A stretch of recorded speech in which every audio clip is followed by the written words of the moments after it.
Hello, welcome back to my channel. और आज हम फिर से डिस्कस करेंगे 25 एमसीक्यूज जो पहले नेट सेट टीजीटी पीजीटी के एग्जाम्स में पूछे गए हैं।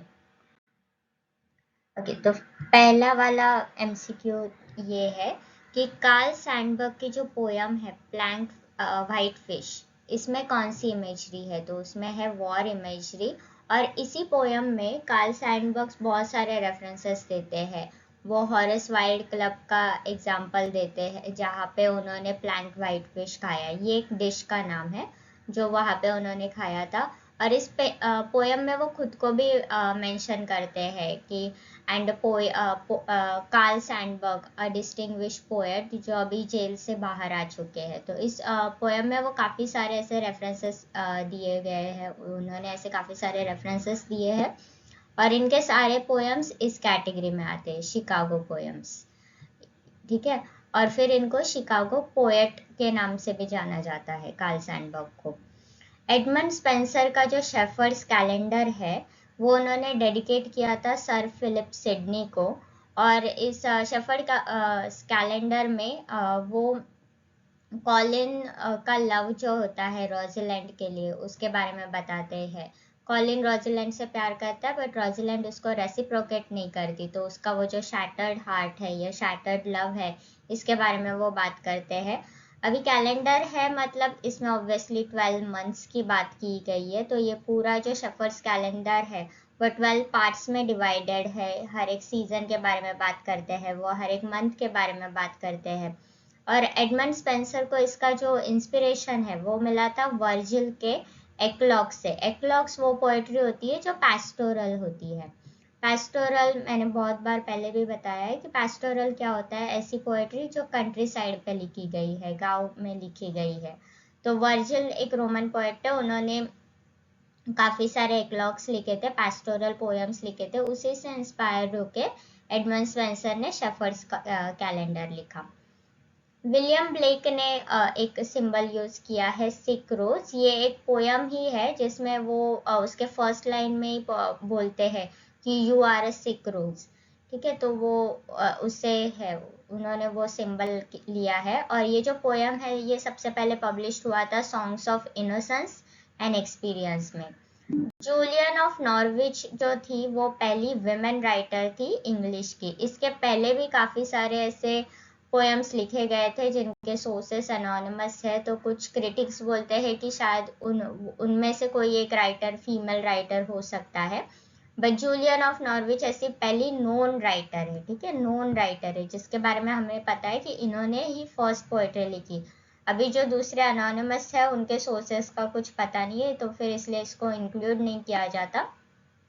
जूलियन ऑफ नॉर्विच चर्च में काम करती थी, वो एज अ मदर थी या फिर सिस्टर बोल सकते हो। तो फिर इसको कभी कभी मदर जूलियाना भी बोलते हैं। और उनके जो वर्क्स है रेवलेशंस ऑफ डिवाइन लव, ये उनका सबसे इम्पोर्टेंट वर्क है। और इसमें उन्होंने काफ़ी सारे पोएम्स लिखे हैं जिसमें वो क्रिश्चियन मिस्टिकल डिवोशन की बात करती है। वो बताती है कि कैसे क्रिश्चियनिटी में हमें अपने लॉर्ड से या फिर अपने गॉड से कैसे डिवोशन होना चाहिए या कैसे विस्डम को यूज करना चाहिए, वो सब वो बताते हैं। द राइट्स ऑफ मैन ये लिखा है थॉमस पेन ने इन 1791 में। और इसमें ये एक बुक है और ये बुक उन्होंने एज ए रिस्पॉन्स लिखा था एडमंड बर्ग का एक और बुक से, reflection on the revolutions in France, जो 1790 में आया था। तो एडमंड बर्ग ने ये बुक लिखा और उसी को रिस्पॉन्ड करते हुए थॉमस पेन ने द राइट्स ऑफ मैन लिखा है। इसमें टोटल 31 पॉलिटिकल आर्टिकल्स है इसमें राइट्स ऑफ मैन में। लेडी जेराल्डिन्स कोर्टशिप, ये पोयम लिखा था एलिजाबेथ बैरेट ब्राउनिंग ने। और उनके जो हस्बैंड थे रॉबर्ट ब्राउनिंग, इनको काफ़ी अच्छी लगी थी ये poem. Andrea del Sarto, Robert Browning उसमें इस पोयम में। रॉबर्ट ब्राउनिंग एक पोएट की वीकनेस और स्ट्रेंथ्स को बताते हैं, रादर की मतलब वो इस पे ज़्यादा फोकस नहीं करते कि कौन एक सही पोएट हो सकता है, पेंटर हो सकता है या फिर किस पेंटर को अच्छा बोले नहीं बोले, वो उसकी बात नहीं करते। वो इसकी बात करते हैं कि कभी कभी पेंटर की साइकी के बारे में बात करते हैं कि एक पेंटर को कौन सी चीज़ें पेंटिंग करने के लिए इंस्पायर करती है और कौन सी चीज़ों की वजह से उसका जो इंस्पिरेशन है वो निकल जाता है। और ये जो पोयम है ये एक ड्रामेटिक मोनोलॉग फॉर्म में उन्होंने लिखा था, और इसमें ये जो एंड्रिया है, ये जो मेन कैरेक्टर है, वो एक्चुअली एक रेनेसांस पेंटर पे बेस्ड है, एंड्रिया डिएंजेलो। और इसमें उनका जो लव होता है एंड्रिया डिएंजेलो का उनकी वाइफ लुक्रेजिया के लिए, उसके बारे में बात करते हैं। तो ये जो एंड्रिया होता है ये काफ़ी डिवोटेड होता है उसकी वाइफ के टुवर्ड्स, बट उसकी वाइफ इतनी उसके हस्बैंड के लिए उतना डिवोशन नहीं रखती। वो उसका उसका एक बॉयफ्रेंड होता है, तो वो उस पर ज़्यादा ध्यान देती है। तो उसकी वजह से फिर इसका जो पेंटिंग है वो थोड़ा मतलब वो अनइंस्पायर्ड हो जाता है पेंट करने के लिए। फोर जॉर्जेस ये नॉवेल लिखा है विलियम मेकपिस ठाकरे ने, और ये सटायर के फॉर्म में उन्होंने लिखा। और ये सारे इंग्लैंड में जितने भी अब किंग जॉर्ज हो चुके थे, जॉर्ज 1, 2, 3, 4, उन सब पे उन्होंने वो सटायर किया। जूलियस सीजर ने ब्रिटेन को इन्वेड किया था, उन्होंने 2 बार इन्वेड किया, 55 एंड 54 BC में उन्होंने इन्वेड किया। और इन इन्वेजन्स को गेलिक वॉर्स बोलते हैं। तो रोमन हिस्ट्री में जब भी जूलियस सीजर का पीरियड देखा जाता है कि उन्होंने कौन से इन्वेजन्स किए थे, तो उसमें जो गेलिक वॉर्स है वो ब्रिटेन का इन्वेजन है जो हुआ था 55 एंड 54 BC में। The history of dramatic literature ये लिखा था अडोल्फस विलियम वॉर्ड ने, और ये पब्लिश हुआ था 1875 में। 1681 में सर वॉल्टर राइली ने एक एक्सपीडिशन किया था गुयाना में। एक्सपीडिशन उसको बोलते हैं जब भी कोई एक पूरा वो फ्लीट लेके जाता है, बोट्स लेके जाते हैं दूसरी कंट्री को ढूंढने के लिए, जैसे वास्को दी गामा ने एक्सपीडिशन लिया था इंडिया को ढूंढने का, या फिर क्रिस्टोफर कोलंबस ने भी एक्सपीडिशन लिया था इंडिया को ढूंढने का। तो इस सबको क्या बोलते हैं, एक्सपीडिशन बोलते हैं, कि जहाँ पे हम लोग पूरी शिप्स फ्लीट वगैरह लेके जाते हैं एक नया लैंड ढूंढने के लिए। तो वॉल्टर राइले ने गुयाना में एक्सपीडिशन लिया था, इसको एल डोराडो एक्सपीडिशन भी बोलते हैं। और ये मिलिट्री एक्सपीडिशन था। मिलिट्री एक्सपीडिशन था मतलब वो मिलिट्री लेके ही गए थे कि जैसे उनको जो चीज़ उनको चाहिए वो मिल जाए तो उसको वो कैप्चर कर सके, उसको अपनी कॉलोनी बना सके। और ये एक्सपीडिशन उन्होंने इसलिए लिया था क्योंकि उनको गोल्ड ढूंढना था, सोना ढूंढना था, जो एक फेबल सिटी है एल डोराडो में। मतलब एक लेजेंड है कि गोयाना में एक सिटी है एल डोराडो जहाँ पे काफी सारा जो ट्रेजर है वो बरी किया गया, वो खो गया। तो उसको ढूंढने के लिए सर वॉल्टर राइले ने एक्सपीडिशन लिया था। अनफॉर्चुनेटली इसके एंड में उनको कोई गोल्ड नहीं मिला वहाँ पे। इनफैक्ट कुछ कुछ डॉक्यूमेंट्स तो ये भी सजेस्ट करते कि उनको एल डोराडो भी एक्चुअल में नहीं मिला था, वो गलत जगह पे ही ढूंढ रहे थे। जॉन हैरिंगटन ने ट्रांसलेट किया था लुडविको अरिस्टोटो का ओरलैंडो फ्यूरिसियो। ये जो वर्क है वो जॉन हैरिंगटन ने इंग्लिश में ट्रांसलेट किया था इन 1591। और ये एलिजाबेथ वन के गॉडसन थे। गॉडसन वो होता है कि जब भी कोई पेरेंट्स होते हैं, ठीक है, तो जब भी उनके बेटे का या फिर बच्चे का बैप्टिज्म होता है तो उस दिन गॉड पेरेंट वो नेम करते हैं। मतलब गॉड पेरेंट्स बेसिकली वो होते हैं जो इन दोनों को पेरेंटिंग करने में हेल्प करते हैं। कि तो वो कोई भी हो सकता है, फ्रेंड्स हो सकता है, कजिन्स हो सकते हैं, कोई भी हो सकता है। तो गॉड मदर होती है और गॉड फादर होता है। तो वो दोनों कभी यूजुअली वो एक कपल को ही नेम करते हैं ताकि अगर उनको कुछ हो जाए तो फिर वो बेबी का ध्यान रख सके, या फिर अगर इनको पेरेंटिंग में कुछ डिफिकल्टीज आ रही है तो फिर ये लोग आके उनकी हेल्प कर सके। तो वैसे ही जॉन हैरिंगटन को एलिजाबेथ वन का उसको एलिजाबेथ वन को जॉन हैरिंगटन की गॉड मदर बनाया था। And because she was childless तो कहीं ना कहीं उनको ऐसा लगता था कि शायद वो उसको अपना एयर ये करे, बट ऐसा नहीं हुआ क्योंकि इसको चीकी हैरिंगटन में बोलते थे। ये बार बार मोनार्की के अगेंस्ट बात करने लगा था। तो इसके काफी सारे प्लेस होते थे जिसमें वो मोनार्की को टारगेट करता था। तो इन अ वे वो कहीं ना कहीं एलिजाबेथ को ही टारगेट कर रहा था। साइनस ये एक प्ले है जो लिखा है थॉमस मिडल्टन ने। यूफियस और या फिर एनाटोमी ऑफ विट ये लिखा है जॉन लिली ने, और ये है एक डायडेक्टिक रोमांस है, मतलब इसमें रोमांस मतलब एक नैरेटिव पोयम है या फिर एपिक पोयम है जिसमें से हमें कुछ एक मॉरल सीख मिलती है। और इसको रॉजर एशम के एक टाइटल पर से उन्होंने जॉन लिली ने एनाटॉमी ऑफ विट लिखा। फ्रांस एंड ओड इसको कंपोज किया था एस.टी. कॉलरिज ने इन 1798। इसमें पोयम के बिगिनिंग में तो वो काफ़ी सपोर्ट करते हैं कि फ्रेंच रेवोल्यूशन अच्छा था या फिर वो कैसे उससे इंस्पायर हुए, वो सब के बारे में बात करते हैं।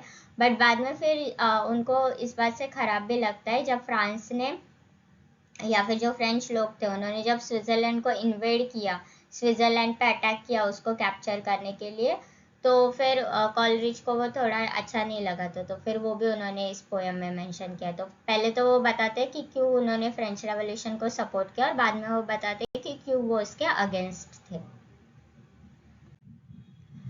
विलियम मॉरिस ने कॉलरिज को बोला था कि वो एक मडल हेडेड फिजिशियन है। यूलिसिस इथिका के किंग थे। ग्रीक में इनको ओडिसियस बोलते हैं और ओडिसियस का जो जर्नी है जब वो ट्रोजन वॉर से वापस आने का जर्नी है वो वो ओडिसी में डिस्क्राइब्ड है। ठीक है, तो इलियड जो एपिक पोयम है उसमें ट्रोजन वॉर की स्टोरी बताई है और फिर जब ट्रोजन वॉर खत्म होने के बाद ओडिसियस जब वापस आता है, इथिका आता है, तभी वो उसका जो पूरा जर्नी है वो ओडिसियस में बताया है। तो जो रोमन्स है वो उसको यूलिसिस बोलते हैं और जो ग्रीक्स है वो उसको ओडिसियस बोलते हैं। तो यूलिसिस जो जेम्स जॉयस का नॉवेल है वो वही है कि उसमें वो जो मेन कैरेक्टर है उसकी जर्नी बताता है, because it is a stream of consciousness, तो वो एक ही दिन के इसमें सेट हुआ है।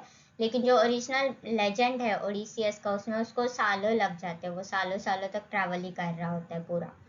तो वो उसमें बेस्ड है ओडिसियस। तो बिकॉज उसने वो जर्नी अंडरटुक किया from coming from Troy to Ithaca, तो उसके लिए जब भी कोई ऐसे बहुत बड़ी जर्नी पे चला जाता है तो उसको भी ओडिसी बोलते हैं। टेंडर इज द नाइट ये एफ स्कॉट फिट्जरल्ड का नॉवेल है, ये इनका 4th नॉवेल है और ये उनका लास्ट कंप्लीट नॉवेल है। इसके बाद उन्होंने द लास्ट टाइकून लिखना चालू किया था लेकिन उसके पहले उनकी डेथ हो गई तो फिर वो अनकम्प्लीट है या फिर इनकम्प्लीट है। लेकिन ये जो नॉवेल है टेंडर इज द नाइट ये कंप्लीट है। अंकल टॉम्स कैबिन ये लिखा है हैरियट बीचर स्टोव ने और इसका सबटाइटल है लाइफ अमंग लोली। इसके बारे में काफ़ी बार पूछा जाता है कि उसका सबटाइटल क्या है, तो वो है लाइफ अमंग लोली और ये एक एंटी स्लेवरी नॉवेल है। मतलब अमेरिका में जो स्लेव्स रखे जाते थे उसके अगेंस्ट ये नॉवेल लिखा गया कि क्यों स्लेव्स को रखना अच्छी बात नहीं है। हालांकि इस नॉवेल को काफ़ी बार इसलिए भी क्रिटिसाइज किया जाता है क्योंकि हैरियट बीचर स्टोव जो है वो वाइट लोगों की तरफ उतनी अग्रेसिव नहीं है। वो वो स्लेवरी को क्रिटिसाइज करती है बट वो वाइट्स को भी कम्प्लीटली डिसरिगार्ड नहीं करती, वो उनका हर जगह पे फ्लॉज नहीं निकालती, गलतियाँ नहीं निकालती। तो इसलिए जो भी हार्लेम रेनेसांस के टाइम पे कुछ ब्लैक क्रिटिक्स थे, अफ्रीकन अमेरिकन क्रिटिक्स थे, इन्होंने इसको क्रिटिसाइज भी किया क्योंकि उनको लगा था कि ये उतनी अग्रेसिव नहीं है जितना उनको होना चाहिए था। और ये टर्म अभी भी यूज़ किया जाता है, अंकल टॉम बोलते हैं या फिर अंकल सैम बोलते हैं काफ़ी जगह पे। अगर कोई अफ्रीकन अमेरिकन लोग ही दूसरे अफ्रीकन अमेरिकन मूवमेंट्स को सपोर्ट नहीं करता तो फिर उनके लिए वो टर्म यूज़ किया जाता है कि तुमको जितना अग्रेसिव होना चाहिए अपनी रेस के फेवर में उतना तुम हो नहीं रहे हो। डिकोरम का जो आइडिया है वो या फिर कंसेप्ट है वो होरस ने दिया था और वो उसका इम्पोर्टेंस बताते हैं उनके बुक में आर्स पोएटिका। एंटी नॉवेल एक तरह की नॉवेल होती है जिसमें कोई डायलॉग्स नहीं होते, उसमें कैरेक्टराइजेशन नहीं होता या फिर इसमें टाइम एंड स्पेस का कोई कनेक्शन नहीं होता। तो बेसिकली जो भी चीज़ें नॉवेल को नॉवेल बनाती है वो सारी चीज़ें उसमें होती नहीं, और अगर हुई भी तो फिर ऐसी होती है कि जिसमें किसी को प्रॉपरली स्ट्रक्चर नहीं दिया जाता। वो पढ़ने के बाद हमको कुछ समझ में नहीं आता कि वो शुरू कहाँ से हो रहा है, एंड कहाँ से हो रहा है, इसमें ये कैरेक्टर कौन था या फिर इसका क्या फंक्शन है, वो सब कुछ पता नहीं चलता। तो वैसे नॉवेल्स को बोलते हैं anti novel. I am dial's hand still walking hand, you are the compass. ये लाइन अपीयर होता है थॉमस कैरू की पोयम में। कैरो की पोयम में to Celia upon love's ubiquity, इसमें वो आती है। ये कंपस का जो सिंबल है या फिर ये जो सेम लाइन है आई एम डायल्स हैंड, ये विलियम शेक्सपियर के भी एक पोयम सोनेट में यूज हुआ है। और कंपस का जो मोटिव है, वो जो सिंबल है, वो जॉन डन ने भी अपने पोएम्स में यूज किया है। बिकॉज जॉन डन ने उसको यूज किया तो फिर वहां पे उसको वो मेटाफिजिकल कंसेप्ट की कैटेगरी में चला जाता है। थॉमस ग्रैडग्रिंग, ये जो कैरेक्टर है ये हार्ड टाइम्स में आता है और ये चार्ल्स डिकेंस ने ये नॉवेल लिखा हार्ड टाइम्स। इसमें ये जो थॉमस ग्रैडग्रिंज है ये एक स्कूल के हेडमास्टर है और इनको कोई फर्क नहीं पड़ता, मतलब वो बिल्कुल इमोशनल नहीं है, वो ऐसा कोल्ड इंसान है। अगर फैक्ट्स और नंबर्स के बारे में बात करेगा उसके लिए लोगों के इमोशंस फीलिंग्स का कोई मायने नहीं रखता, उसके लिए जो फैक्ट है, जो सारी चीजें एक्चुअली लेजिट है, वो उस पर ही ध्यान देते हैं। कैसल ऑफ इंडोलेंस, ये जो पोयम है ये लिखा है जेम्स थॉमसन ने और इसके कुछ लाइंस है। कैसल ऑफ इंडोलेंस के जो 4 लाइंस है वो वॉशिंगटन आयरविंग ने अपनी जो स्टोरी है the legend of sleepy hello उसमें लिए हैं। वॉशिंगटन आयरविंग अमेरिकन राइटर थे।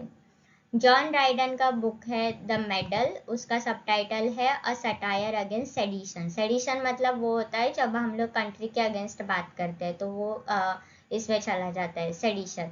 तो इस बुक में जॉन राइडन ने वो जो सेडिशन के चार्जेस लगाए थे उस पर वो सटायर लिखा, उन्होंने उसको क्रिटिसाइज किया या फिर उसका मजाक बनाया।